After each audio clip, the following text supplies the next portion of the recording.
Você é uma garotinha egoísta. A voz do meu pai ecoou pela varanda da nossa cabana à beira do lago, em Vermont, enquanto minha festa de formatura virava um caos.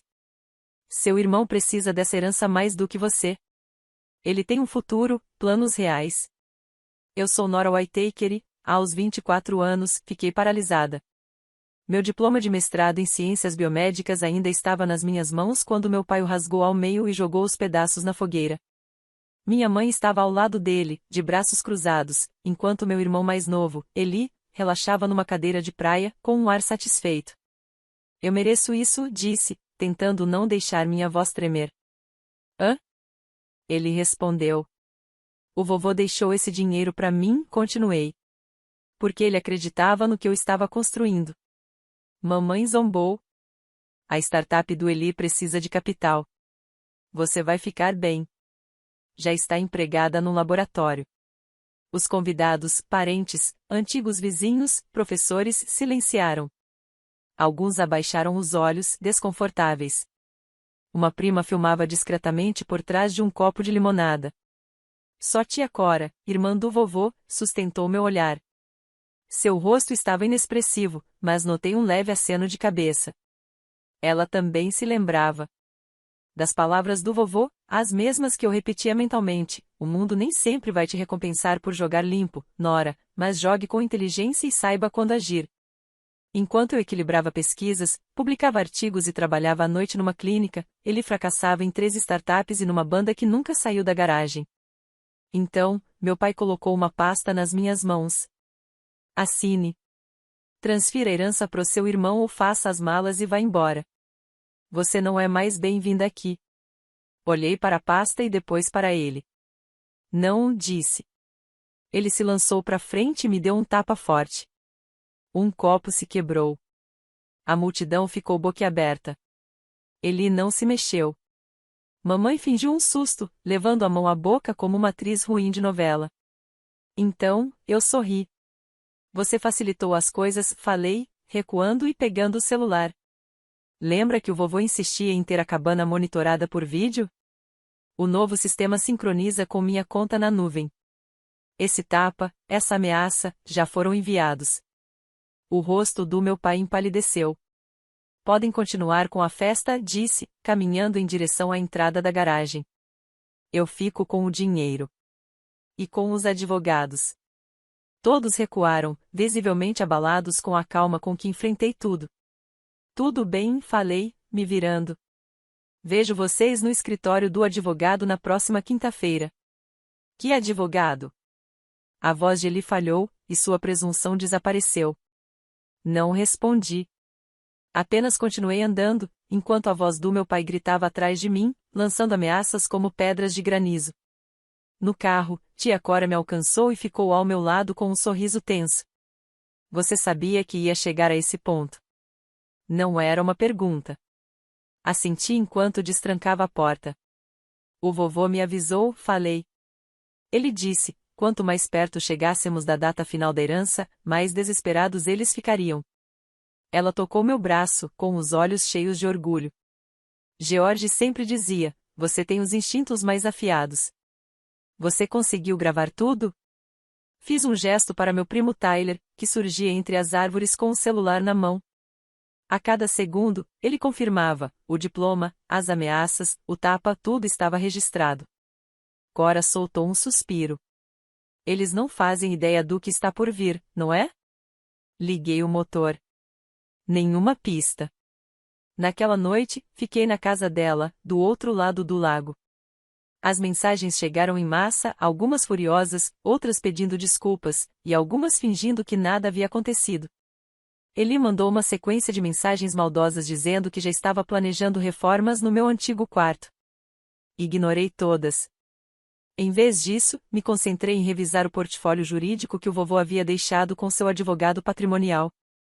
A herança não era apenas um fundo fiduciário, incluía ações majoritárias na Whittaker Innovations, a propriedade da cabana da família e 3 imóveis de aluguel de alto padrão, todos registrados em meu nome. O que meus pais tinham visto anos atrás era só uma isca, um esboço provisório que nunca foi atualizado nos arquivos deles. Meu avô havia reescrito tudo em silêncio, após anos observando os dois exaltarem Eli e me deixarem à margem. Uma vez, ele me disse: a única maneira de abrir os olhos de alguém é fechar todas as portas que ele sempre achou que estariam abertas.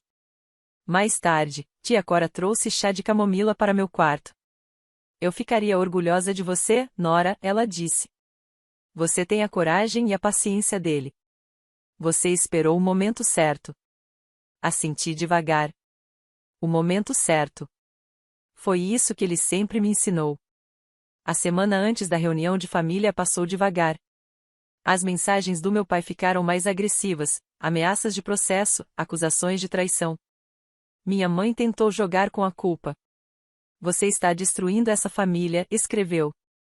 Eli está arrasado. Faça a coisa certa. Mas eu já estava fazendo. E quando a porta da sala de conferência se abriu na quinta-feira seguinte, eu estava pronta para fazer exatamente o que meu avô me preparou para fazer, manter firme minha posição e reivindicar o que era meu. As mensagens da minha mãe oscilavam entre culpa e promessas vazias. Podemos negociar, ela escreveu. Talvez deixar 80% para o Eli. Isso é justo, não é? Enquanto isso, ele já divulgava sua próxima incubadora de startups no Instagram, selfies sorridentes, hashtags ambíguas e até uma prévia do prédio que planejava comprar com a sua herança. Ironicamente, era um dos imóveis alugados que o vovô já havia deixado para mim. Na manhã da reunião, cheguei cedo ao escritório da Barrein de Klein LLP, em Montpellier. O Sr. Klein, advogado de confiança do meu avô há quase 30 anos, me recebeu com um aceno caloroso. Está tudo em ordem, disse, dando um leve tapinha numa pasta espessa sobre a mesa de mogno. Seu avô teria gostado deste momento. Ele sempre dizia: vingança não é necessária, apenas clareza jurídica. Sorri. As câmeras estão ao vivo? Ele apontou para as discretas cúpulas pretas espalhadas no teto do saguão da sala. O comportamento do seu pai já levantou muitos alertas, respondeu. Os parentes foram chegando aos poucos. Primos curiosos, alguns tios desconfiados, depois tia Cora e tio Dean, que me lançaram sorrisos discretos, mas encorajadores. Por fim, meus pais chegaram. Ele entrou logo depois, como se já tivesse vencido. Sua arrogância podia iluminar um quarteirão inteiro. Exagero? Talvez. Mas era palpável. Isso é um exagero, meu pai declarou para a sala. Podemos resolver isso como família. Assim como vocês fizeram na formatura da Nora. Rebateu tia Cora, cortando a tensão como um bisturi. O silêncio caiu pesado. Algumas pessoas se remexeram nas cadeiras, visivelmente lembrando dos agora infames vídeos. O Sr. Klein abriu a pasta. Vamos começar? Meu pai tentou se opor, mas a leitura já havia começado. Os primeiros minutos seguiram de forma previsível, legados modestos para parentes distantes, doações para causas ambientais. Então, chegou o momento que todos esperavam, a parte referente ao patrimônio principal, o Whitaker Innovations, a cabana da família e todos os imóveis associados. O Sr. Klein fez uma pausa calculada e encarou diretamente meus pais. O Sr. George Whitaker deixou instruções claras e detalhadas, disse ele. Minha mãe se ajeitou na cadeira, mais ereta. Ele abriu um sorriso e pegou o celular, como quem se preparava para registrar sua vitória. A totalidade do patrimônio, continuou o Sr. Klein, com voz firme, pertence a Nora Whitaker, com condições específicas de supervisão, expansão e preservação dos ativos. Silêncio. Depois, caos. Meu pai se levantou de repente. Isso é um absurdo. Vimos uma cópia meses atrás. Era apenas um fundo fiduciário. Aquilo era um rascunho preliminar, respondeu o Sr. Klein, sereno. Esta versão foi finalizada e registrada com firma reconhecida 3 meses antes do falecimento do Sr. Whitaker. O celular de Eli escorregou da sua mão e caiu sobre a mesa com um baque seco. Mas, e a minha startup, ele murmurou. Se você quiser saber o que acontece quando o testamento final é revelado e como eu viro o jogo de uma vez por todas, não deixe de acompanhar. A próxima parte muda tudo. Além disso, disse o Sr. Klein, agora com um tom ainda mais firme, a residência atualmente ocupada por Robert e Elaine Whitaker está incluída no espólio. Os ocupantes têm 30 dias para adquirir o imóvel pelo valor de mercado, ou desocupá-lo. A fachada controlada da minha mãe finalmente cedeu. Desocupar? Mas essa é a nossa casa. Na verdade, falei, pela primeira vez naquela manhã, é minha casa. O vovô deixou tudo para mim. Inclusive o que vocês tentaram me forçar a entregar. Você planejou isso. Rosnou meu pai, vindo em minha direção com os punhos cerrados. Está manipulando a memória do seu avô, Sr. Whittaker? Cortou o Sr. Klein, firme. Lembro a todos que esta sala está sob vigilância, e, considerando o histórico recente de agressão documentada contra sua filha, qualquer atitude ameaçadora terá consequências legais imediatas. Meu pai hesitou e olhou para cima, fixando por um segundo a discreta câmera no teto. Além disso, continuou o Sr. Klein, abrindo uma nova aba na pasta, o Sr. Whittaker deixou uma mensagem pessoal gravada em vídeo, explicando suas decisões. Devemos assistir? Perguntou, olhando ao redor. Antes que alguém pudesse responder, a tela plana na parede se acendeu. O rosto do meu avô apareceu na tela, cansado, mas com uma expressão firme e clara. Sua voz ressoou com autoridade. Se você está assistindo a isto, então a Nora fez o que eu sempre esperei que ela fizesse, manteve sua posição. Ele olhou diretamente para a câmera, como se enxergasse cada um de nós. Eu vi vocês a ignorarem, a diminuírem, a exaltarem o Eli apesar da irresponsabilidade constante dele. Fez uma pausa e continuou. Eu construí a Whittaker Innovations do nada. Sei o que é preciso: trabalho duro, visão, coragem. Nora tem os 3. Ela mereceu tudo o que recebeu. E eu deixei para ela. Eli murmurou algo baixinho, mas tia Cora se inclinou para a frente e o encarou com um olhar tão afiado que o fez calar na hora. Ela não é minha favorita, continuou o vovô. Ela é apenas a única que apareceu, que permaneceu firme, que nunca pediu atalhos. Mamãe chorava baixinho. Não consegui dizer se as lágrimas eram sinceras ou ensaiadas. Papai afundou na cadeira, os olhos fixos no tapete. Eli parecia anestesiado, como se seu futuro como estrela do mundo tech tivesse se desfeito em silêncio, como um sinal ruim de Wi-Fi. A mais, disse o Sr. Klein, assim que o vídeo foi encerrado. Assenti em silêncio, abri a pasta que havia trazido comigo e a deslizei para o centro da mesa. Vamos falar sobre o futuro da Whittaker Innovations. Estive trabalhando em algumas ideias. Dentro da pasta estavam os planos estratégicos que desenvolvi com a orientação do meu avô nos seus últimos meses de vida. Esta empresa não precisa de nostalgia. Precisa de liderança. Precisa de mudança. Levantei o olhar, serena, mas determinada. Meu diploma pode ter sido destruído, mas minha visão permanece intacta. Nossa tecnologia está defasada. Nossas operações estão pesadas. E o moral da equipe, no chão. Você não pode simplesmente chegar e mudar tudo. Explodiu meu pai. Você dirigiu esta empresa por 20 anos, respondi, deslizando uma pilha de relatórios trimestrais sobre a mesa, e ela fracassou. Continuei. Estamos perdendo participação de mercado há 5 anos consecutivos. O faturamento caiu 60%. E 3 dos nossos maiores contratos não serão renovados. Tia Cora folheou um dos relatórios e balançou a cabeça. George tentou te alertar, Robert. Mas você nunca quis ouvir. Continuei com firmeza. A primeira mudança, a diretoria executiva. A partir de agora, estou substituindo metade dos diretores atuais por profissionais de verdade. Pessoas com experiência no setor. Não apenas velhos amigos de pôquer ou colegas de faculdade do Eli. O rosto do meu pai ficou vermelho como brasa. Por anos ele lotou o conselho com conhecidos de confiança duvidosa. E a segunda mudança, disse, virando outra página, é a implementação imediata do plano de participação nos lucros dos funcionários. O mesmo plano que meu avô elaborou, e que você arquivou. Todos, da equipe de limpeza aos engenheiros, terão participação no sucesso que ajudam a construir. Você vai nos levar à falência. Gritou minha mãe. O Sr. Klein, impassível, deslizou um novo conjunto de documentos sobre a mesa. Na verdade, as projeções indicam que essa mudança pode dobrar os lucros da empresa em até 18 meses. Virei-me para Eli, que permanecerá calado durante toda a reunião. Você queria abrir um estúdio de empreendedorismo? Ótimo! Estamos lançando um programa interno de incentivo no próximo trimestre.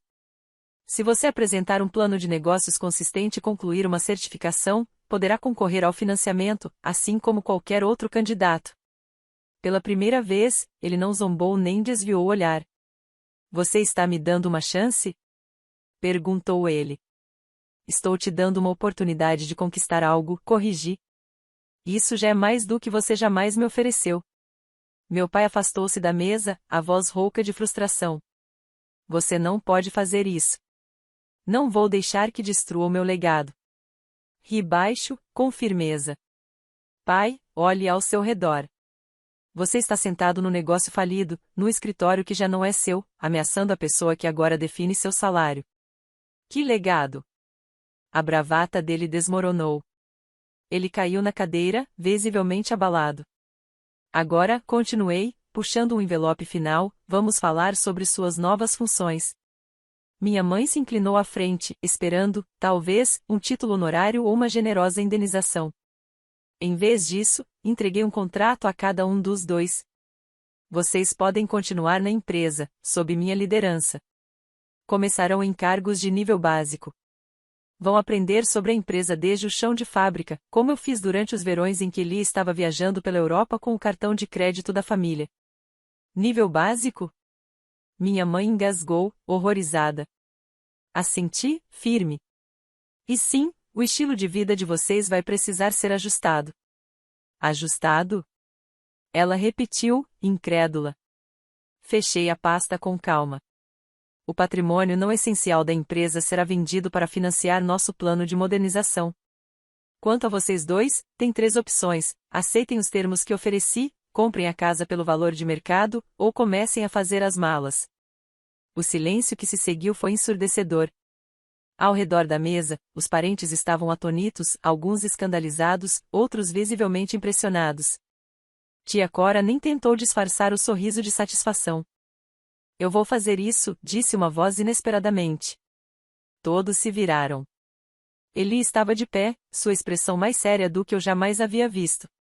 O programa interno de empreendedorismo, ele disse, com convicção. Eu quero participar, disse Eli. Já comecei a esboçar meu plano de negócios. Assenti lentamente, percebendo algo diferente em seu olhar. Não era o velho charme vazio, era determinação.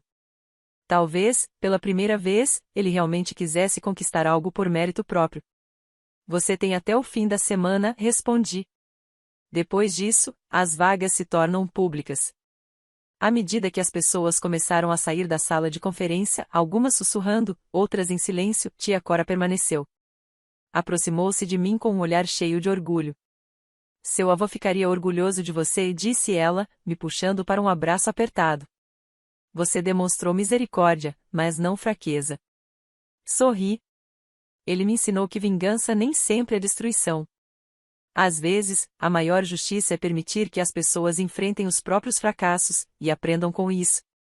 3 meses depois, a Whittaker Innovations estava em plena transformação. Meu pai, após 2 semanas de tensão e silêncio, aceitou um cargo no setor de controle de qualidade. E, surpreendentemente, ele se destacou. Reconectou-se com a linha de produção, redescobrindo um orgulho pelos detalhes e pela disciplina que não sentia havia décadas, o mesmo chão de fábrica onde meu avô colocou, lá atrás. Minha mãe não quis assumir nenhuma função. Em vez disso, mudou-se para uma casa modesta mais próxima da cidade. Dentro do orçamento. Sem funcionários. Tia Cora chama isso de formação de caráter.